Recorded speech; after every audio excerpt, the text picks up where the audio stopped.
Okay, Doc, we're back with our episode 50 of Doc and the Boxer. We're already at Hey, the big 5-0.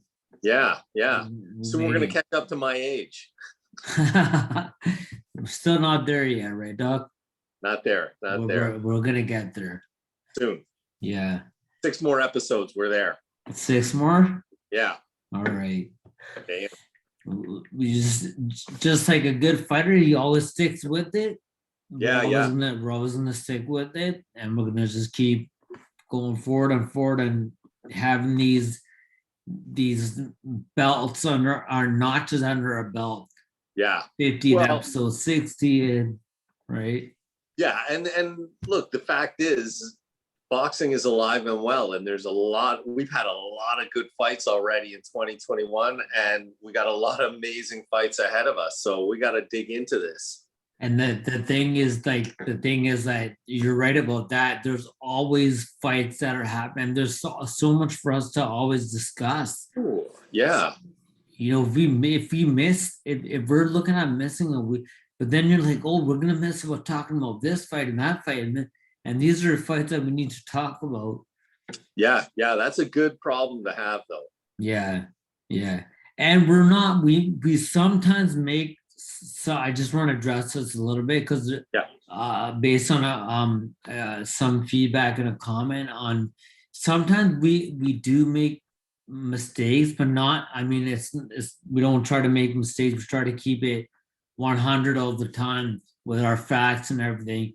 Sometimes we may slip up, and I think I did on this one. I was talking about the Javante fight, and what round did he get the 2 knockdowns?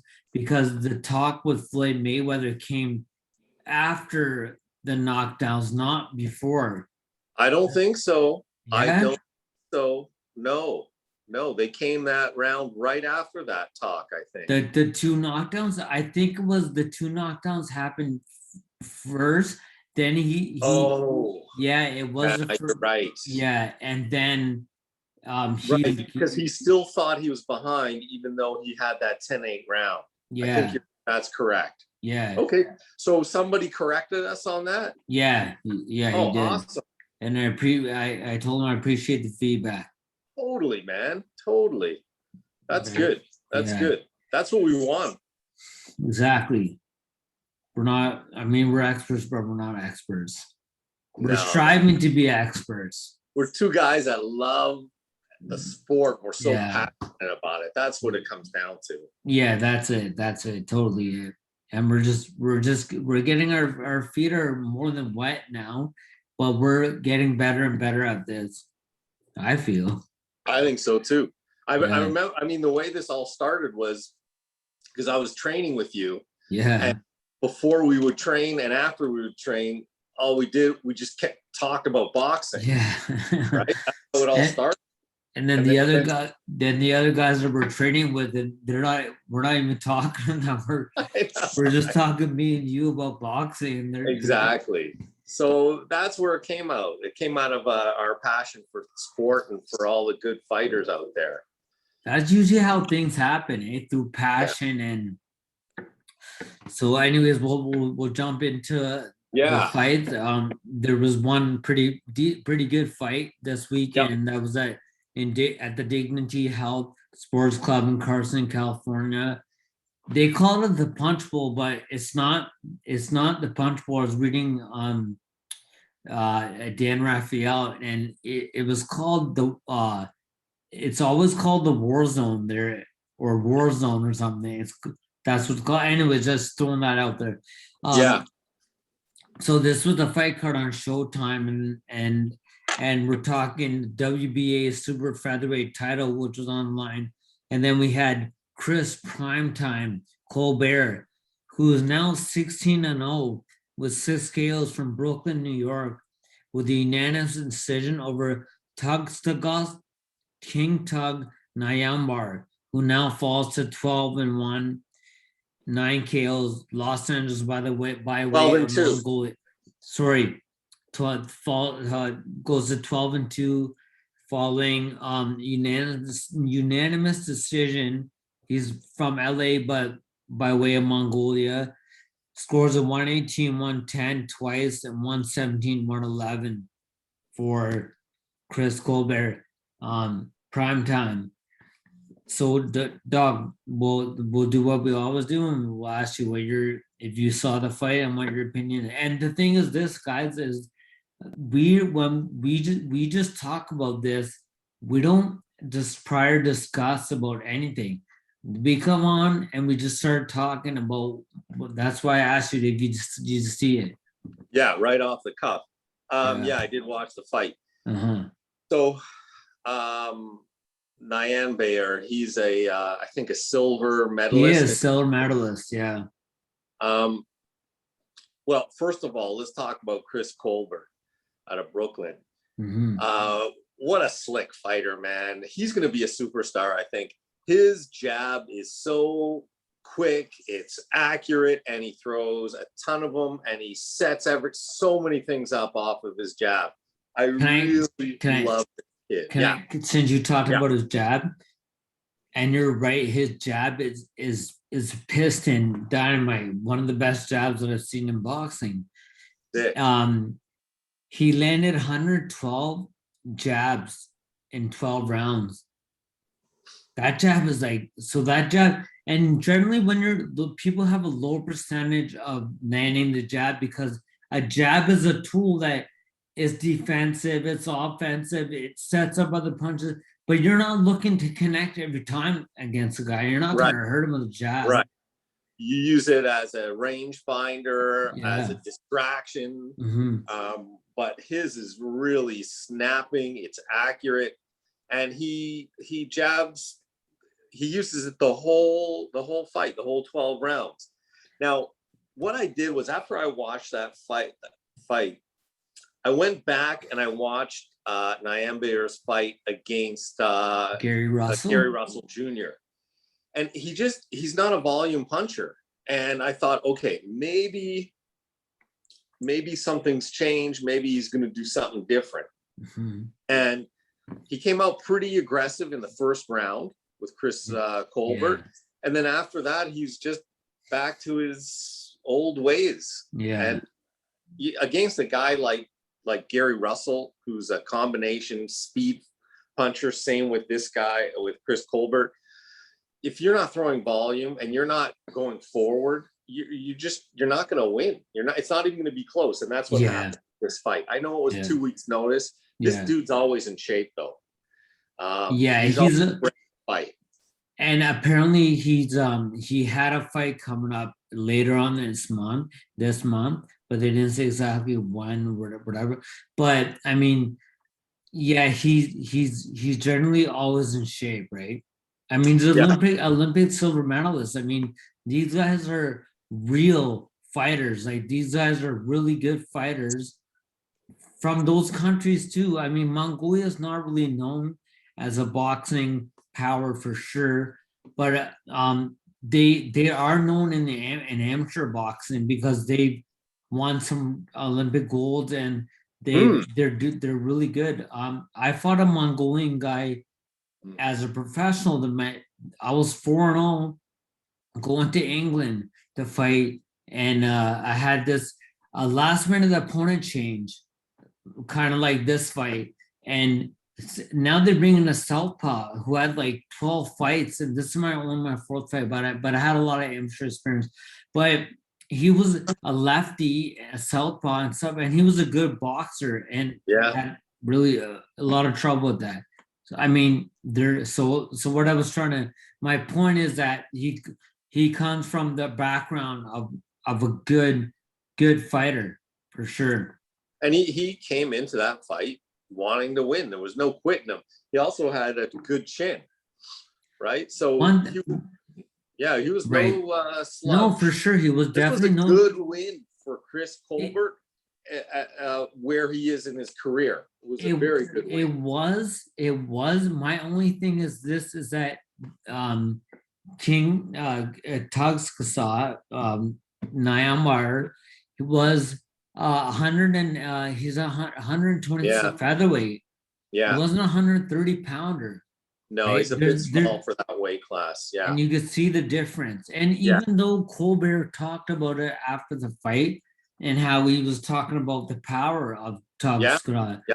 saying that he had power, so I had to be careful. I couldn't just go. I had to be careful with the guy.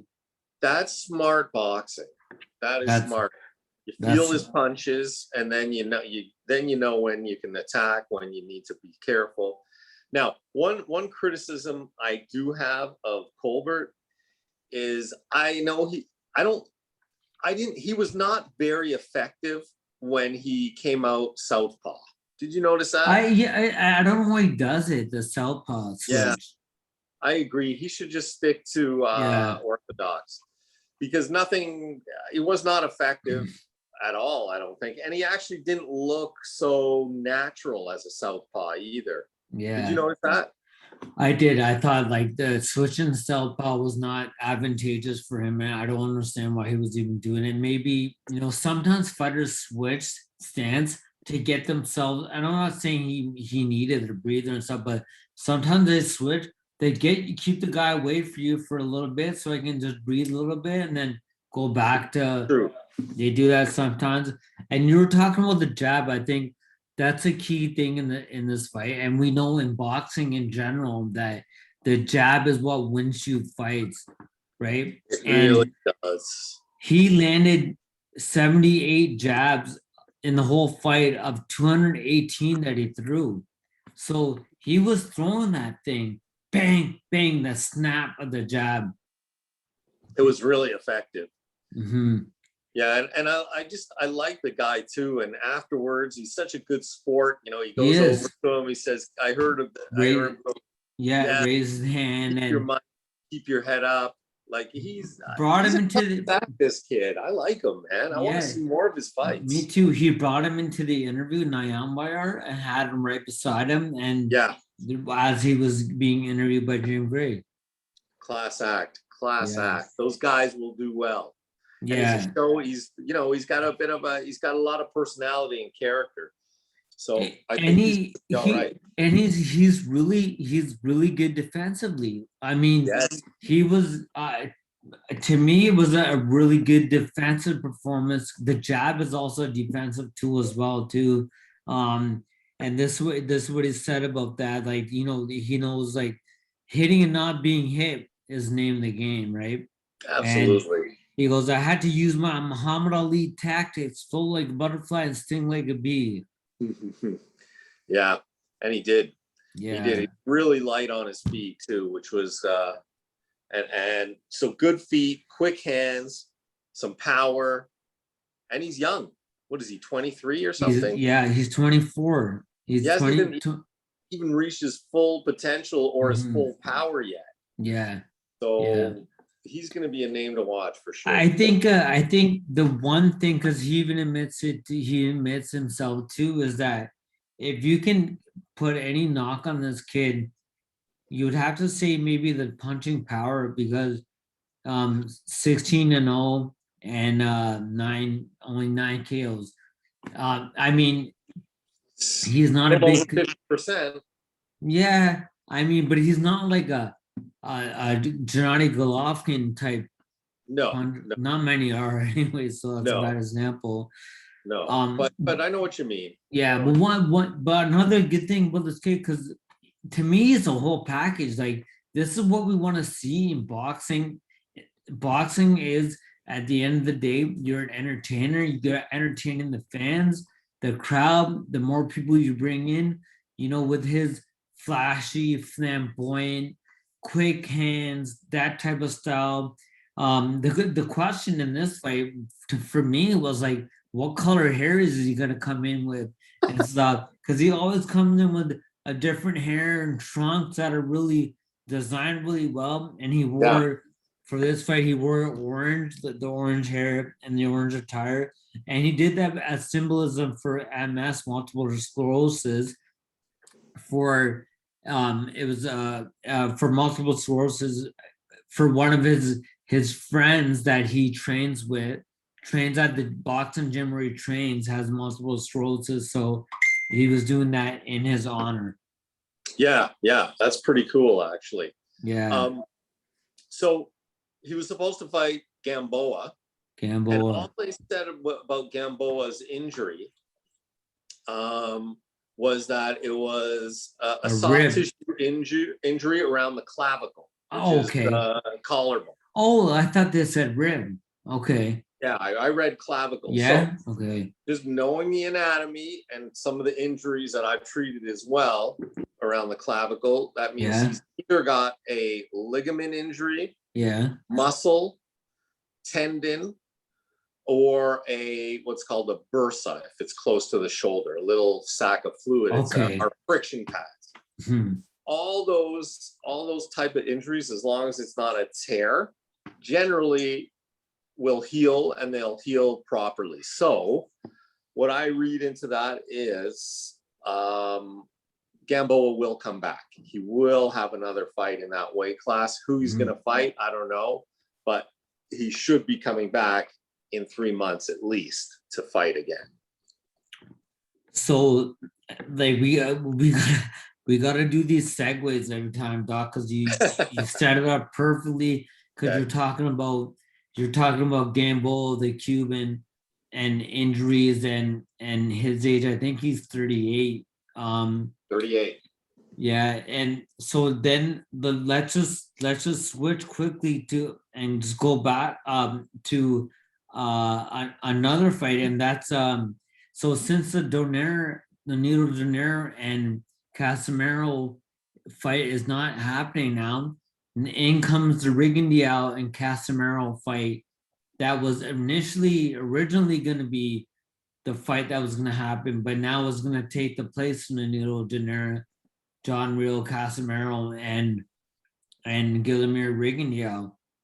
I'm just saying that because Gamboa and Rigondeaux, both Olympic gold. I remember them at the Athens Olympics 2004. They both won Olympic golds. Can you believe Gamboa was only 112 pounds? Wow. Well, I remember when he became a pro. I think he came in at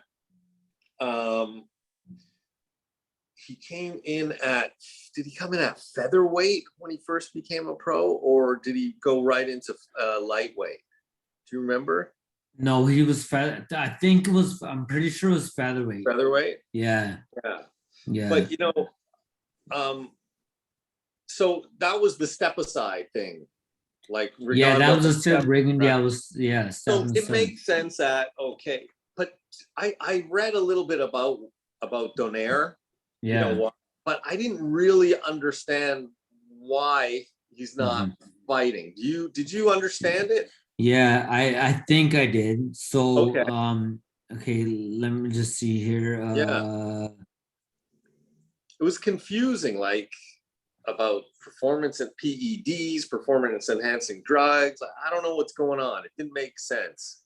So what I think what it was, I think oh man, I didn't even put this down.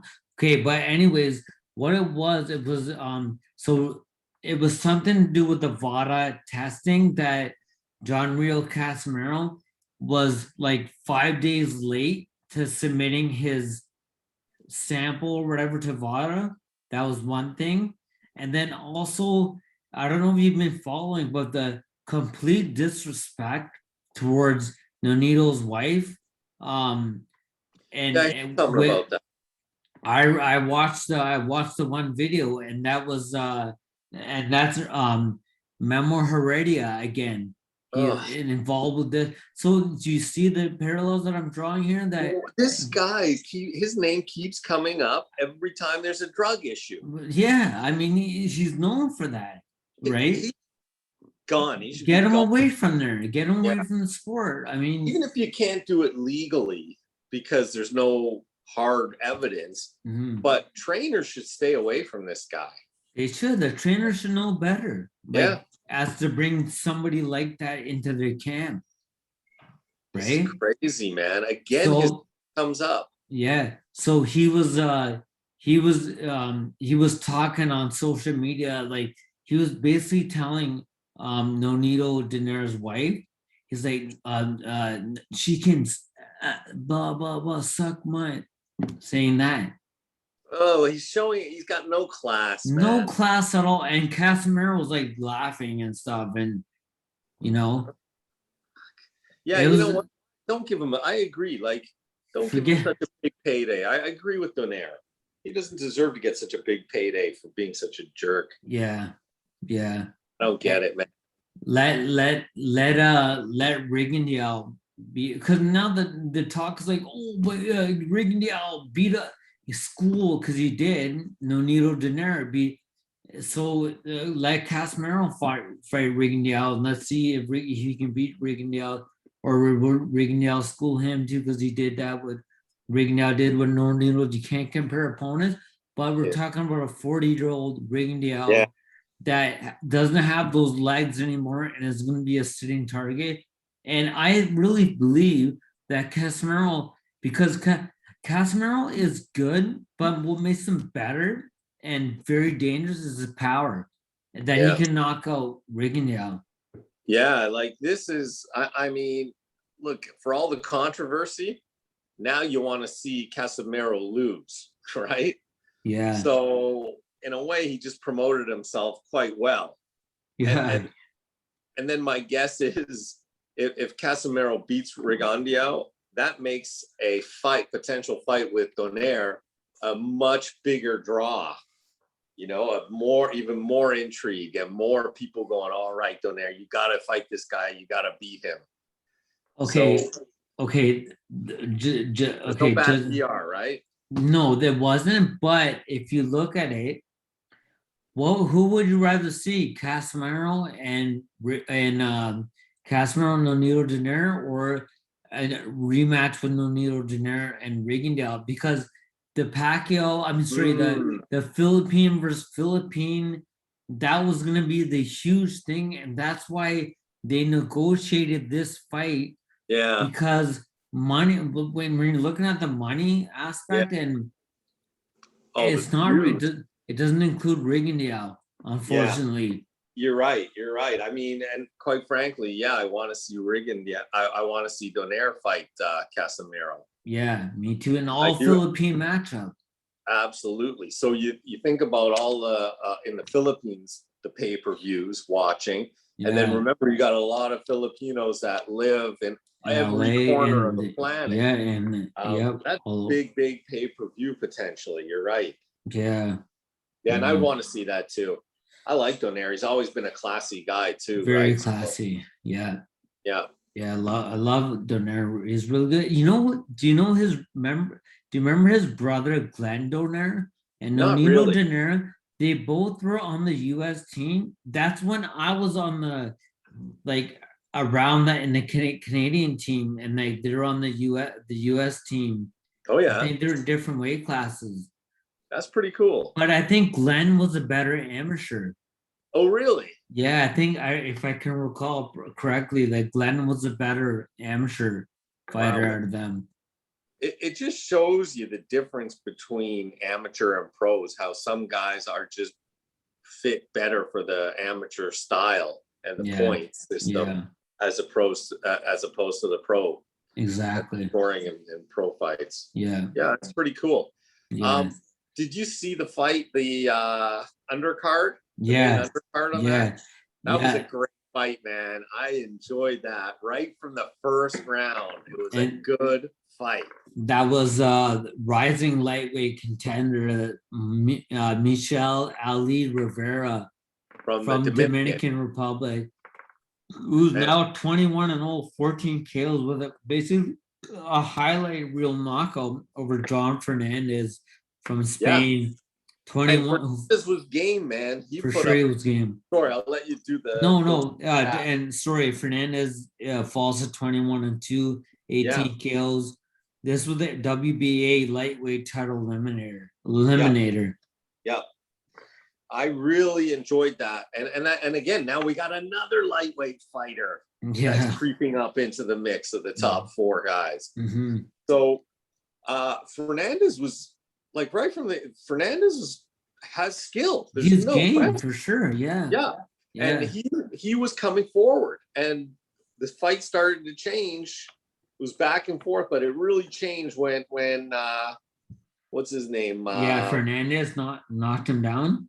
Knocked him down. But after that, it started to change because Because Ali Michel, he Rivera, started to yeah, hold his ground and he started to push him backwards a bit. So, yeah, but you saw the power in that right hand of his. yeah, you did, and he was even talking about Fernandez's power too, because like Yeah, Fernandez had 18 KOs and with in 23 fights.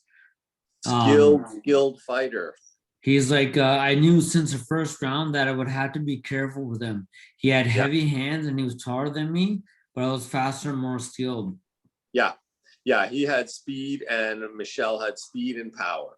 Yeah. And then so look at they showed pictures of Muhammad Ali and I know. Michel Ali. Yeah, And isn't there a striking resemblance between the two? with a young Cassius Clay, With the right? young Cassius Clay. You're right. With the white trunks that he wore with the black trim. Yeah, man, he did look same square haircut too. It's not like he was accidental that was No, coincidental. no, This is what he's going for. This is what is going to be his selling point in boxing. smart man, and his physique, just like Ali had an impressive physique. Yeah. I mean, this guy's Michel, his physique was like, holy crap, this guy's like looks like a god in there almost, Yeah. But he also looked like what's his name, Tito, Trinidad. Trinidad. Yeah. He looked a bit like him. You're saying because the hair and stuff, Again, the right? hair, yeah. Yeah, but to me, it was that Cassius Clay. Yeah. It was such a resemblance to the Cassius Clay. Yeah, yeah. And I did notice in a couple of the rounds where he was moving backwards and Fernandez was moving forward on him, he was still able to fight moving backwards.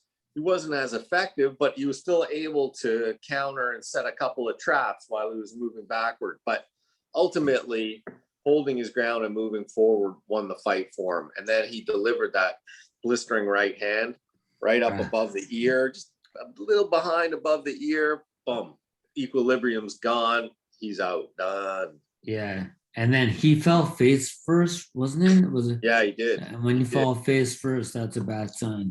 It is a bad The sign. good thing he got up though and stuff, and from what we heard, no injuries. Yeah, he's okay. But what a game fighter, that was such a good fight for him. It was a treat. It was a treat to watch a fight like that magnitude.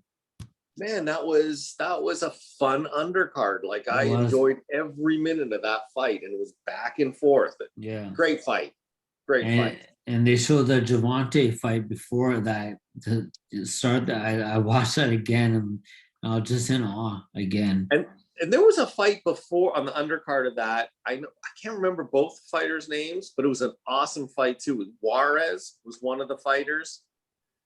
On J-U-A-R-E. You're talking about the Javante card? It was either Javante or it was on the Showtime on the other card that night. Well, it's probably the Javante card fight. Yeah, because that's the only fight I saw of that. Oh, okay.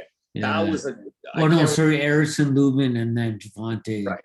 And there was also a fight Juarez against, I forget his opponent, and it was a back and forth fight. It was amazing. Well, I think it was against a Filipino fighter as well. Oh, we love those fights.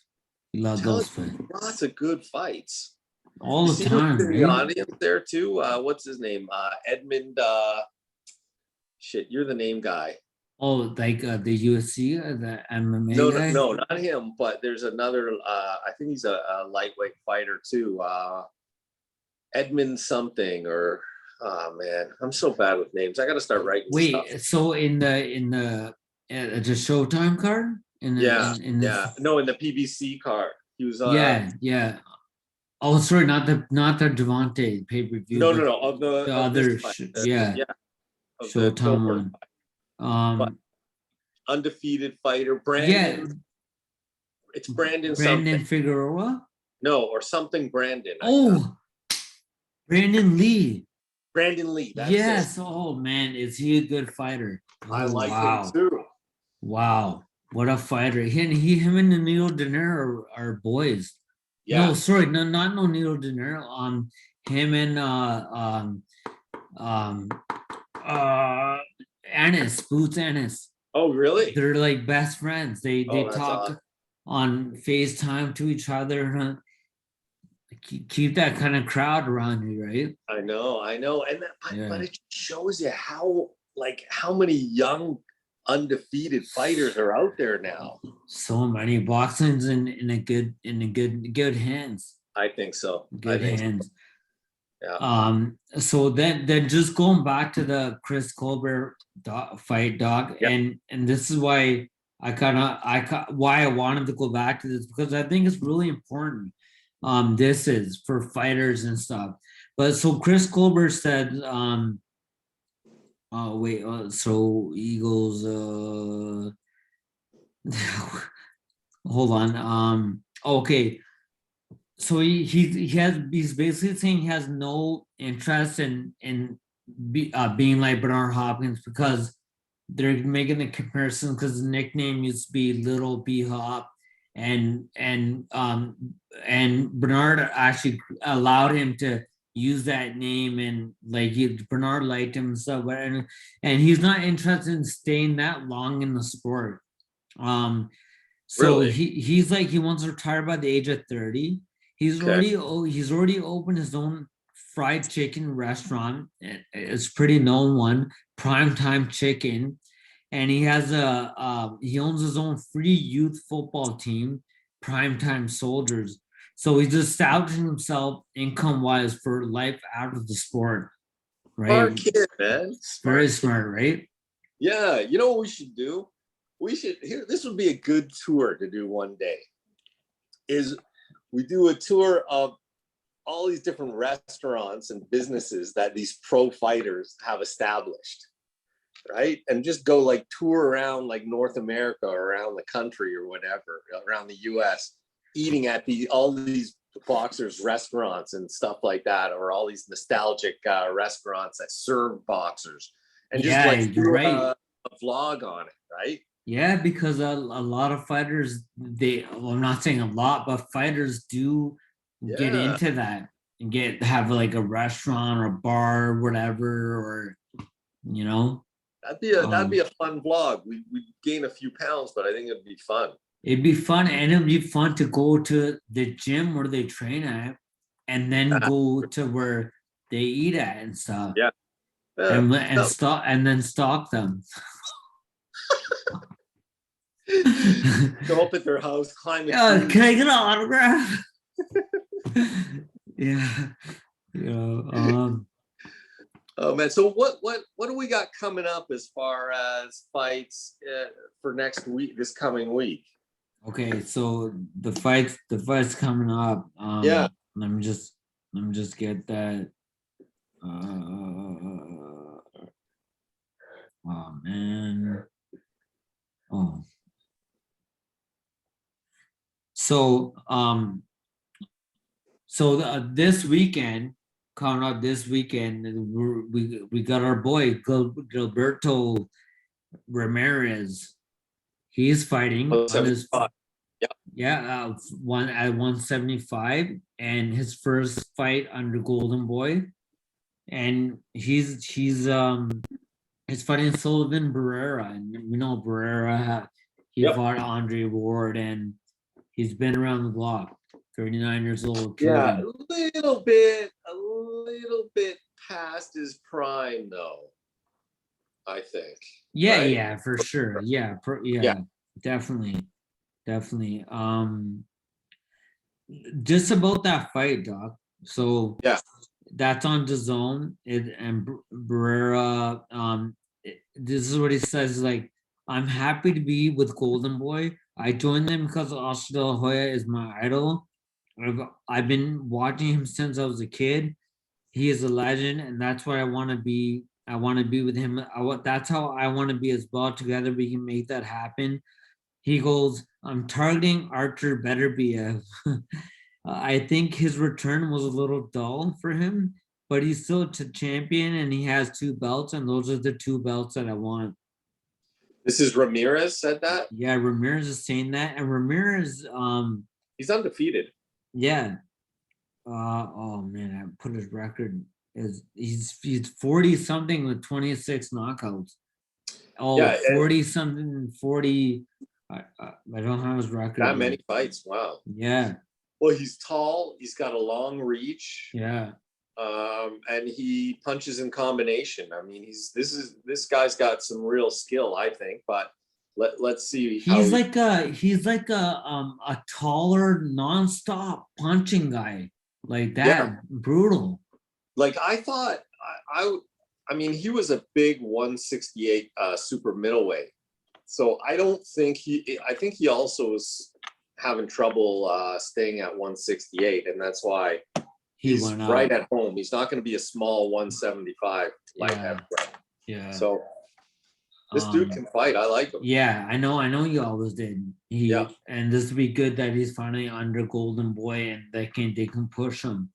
Yeah. I think this is a good fight for him. Just I'm not he hasn't had that many fights at 175, so I think this is a good fight for him at this stage of his career. And then this 175 light heavyweight weight class can be crazy. Like we got David Benavidez in there. Wait, but Benavidez is light heavyweight. 168. Light. Yeah. He wants to get a belt first, and then he'll go up to 175. Yeah. What am I saying? Yeah. But look at super middleweight. I mean, it's stacked full. Yeah. 175 light heavyweight is stacked with good boxers. Bibble, like there's so many fighters. Another fight coming up is on July 17th. Jamal Charlo is fighting Brian Carlos Constantino at the Showtime in San Antonio. That's gonna be a good fight, I think. Yeah. And then we got Saturday, July 24th. Then we got the big one, Tyson Fury and Deontay Wilder. Yeah. Number 3. I read something funny. Bob Arum was saying, I like Bob Arum. It's funny. He don't care, right? He doesn't care. He just does what he wants. Yeah, I like that. He was saying about so remember when Wilder had the headphones on, he didn't say anything, and you know what? It was kind of like the first time these guys are meeting, and Bob Arum was basically saying, Bob Arum's like, it's better he had those headphones on so he couldn't talk and he didn't say anything. What's he gonna say? Like he made up all these outlandish excuses. So what's he gonna say? They're gonna ask him questions about that. What the hell is he gonna say? Right?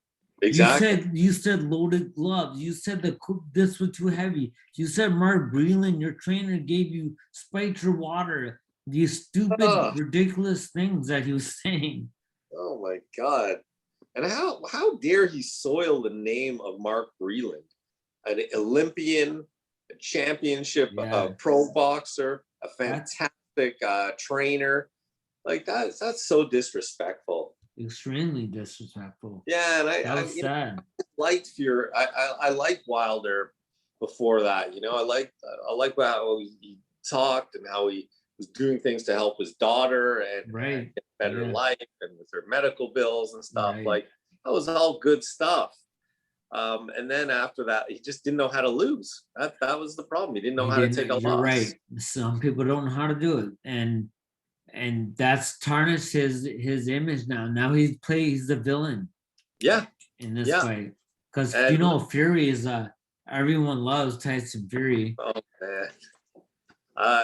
And forget about the way he talks, Tyson Fury. He's unbelievable, but the dude can box. Oh, he definitely can box for sure. I mean, he beat Klitschko, Vladimir Klitschko, in pretty easy fashion, right? He did. He didn't let him throw a punch. And when he beat Wilder for the second time. He beat him up. I watched that the other day. He's got blood coming out of his ear. He's getting pummeled and stuff.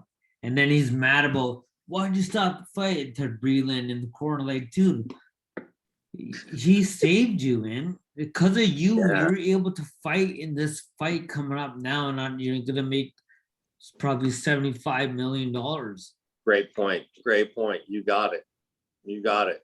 You know, And what about Usyk? Wasn't he supposed to fight too? Usyk and Joshua are fighting. Usyk and Yeah. Joshua are fighting for Right. WBO. Do you know when that That's happening in it's September, I think. September. What's your pick on that one? Joshua's gonna beat him like easily. Yeah. I don't think he's not a good heavyweight, Usyk.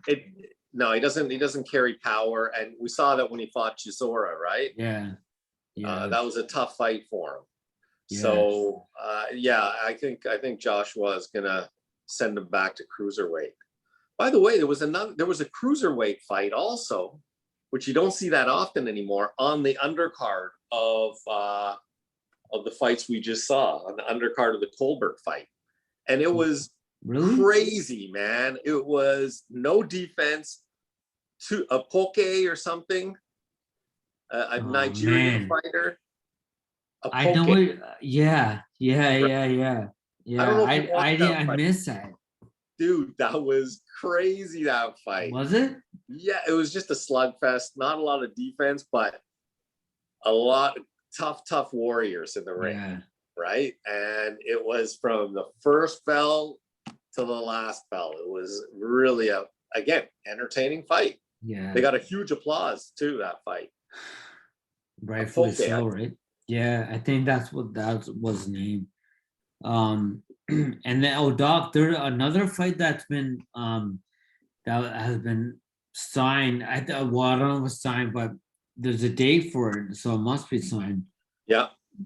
And this is Virgil Ortiz against Agis Kavaskas. Yeah, Kavaskas, the Lithuanian. Kavaskas, the meme machine, whatever what they call. Is he undefeated? No, Kavaskas. No, he's the guy that fought. Remember, he fought Terence Crawford. Crawford gave him his first loss. He's a Lithuanian, very strong. This will be a good. Yes, tough, broad shoulder.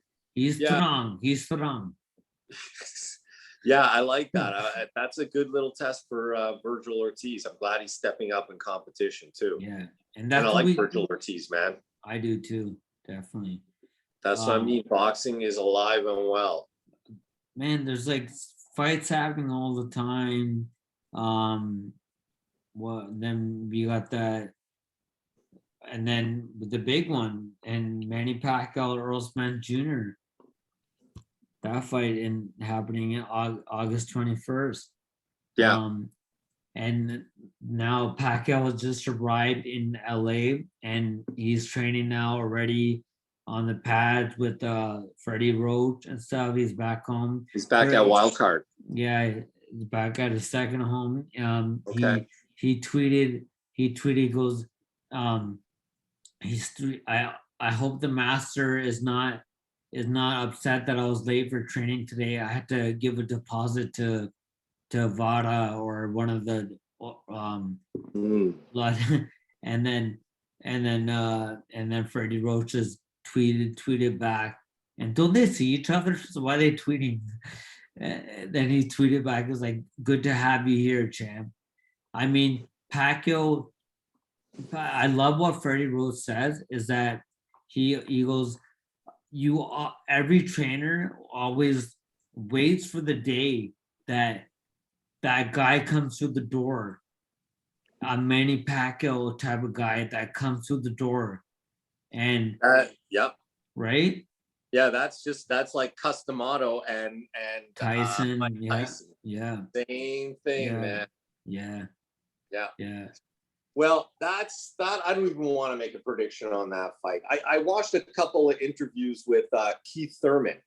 Yeah. And he was talking about Pacquiao and Spence. Yeah. But he had a lot of respect for both guys, but a lot of respect for Spence. Yeah. So it's and I think don't quote me, but I think he was favoring Spence in that fight. Yeah. But it's really interesting because he's such a smart guy, and the way he speaks and the way he's like cerebralizes what Keith, yeah, happened. So yeah, knowledgeable. he is, eh? Yeah, he should be an analyst. He's a very intelligent guy. Oh, really, eh? Oh yeah, Yeah, yeah. yeah. To him speak, and like he doesn't stutter. He doesn't, it's just Yeah. like boom, boom, boom, boom. His ideas come out, and they're very intelligent. So Awesome. I love that. yeah, I don't know how to pick that fight. I got to see more. I like to see some more training videos of Pacquiao just to get an idea of if he's still got his speed and all that. Not much talk about Kambosos and Teofimo. I heard that might be pushed to September. I heard that too, but I guess that they have a date in August 1st. Do they? I don't know. I think so. I saw it here. But that kind of holds up things in the lightweight division. That fight, we've got to have that fight happen already, so we can move on with other matchups and important matchups. Yeah, man. I mean, what are the rumblings that I've heard is that maybe it won't even be get rid of Kambosos and bring in Lomachenko and let them have the rematch. So I've been hearing no, let them fight, and then once they fought, then have Lopez fight Loma. So I don't know. I guess we're hearing different things. Because what do you do when they have a contract signed and he's the mandatory? How do you how do you get out of that? You can't get around that unless you pay him or something. I don't know. But that dude wants the belt. Yeah, they usually oblige to their Yeah. But then I heard Lomachenko and Tank Davis is a pot. These are mock posters that I've seen, but this is how things, the talk and that excites you, right? You get the talk, and then things get put together. Yes. From the talking is how it starts. Yes. Wow. Can you? Holy crap! If that fight happens, because Tank already announced that he will be fighting in October. That's his next fight. At 135 or 130? I don't think he'll go back to 35. Sorry, 30. I think 35 is where he'll campaign at. Man, that would be just awesome. He should be at 135. And then I heard also about him maybe fighting at 140 Josh Taylor, though. I mean, okay, so if you look at Josh Taylor and you look at Leonard Albeit, like rip Josh Taylor's like nobody even knows who he is and stuff, right? But his name comes up among boxers because he's got a belt, a world title.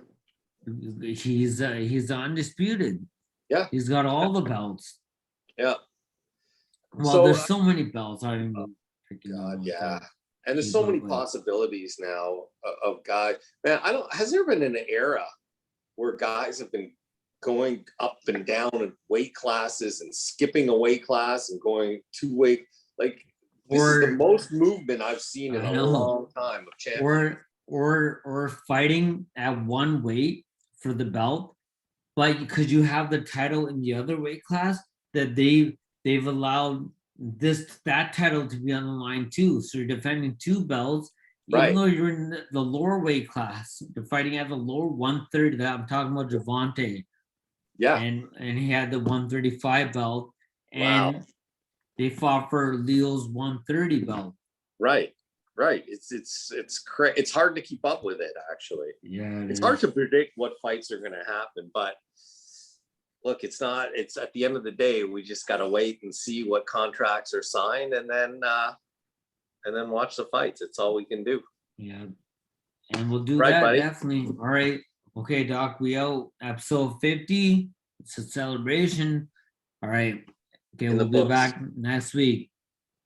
You got it. We got to analyze these fights, brother. All right. Peace out. Okay, man. Take care.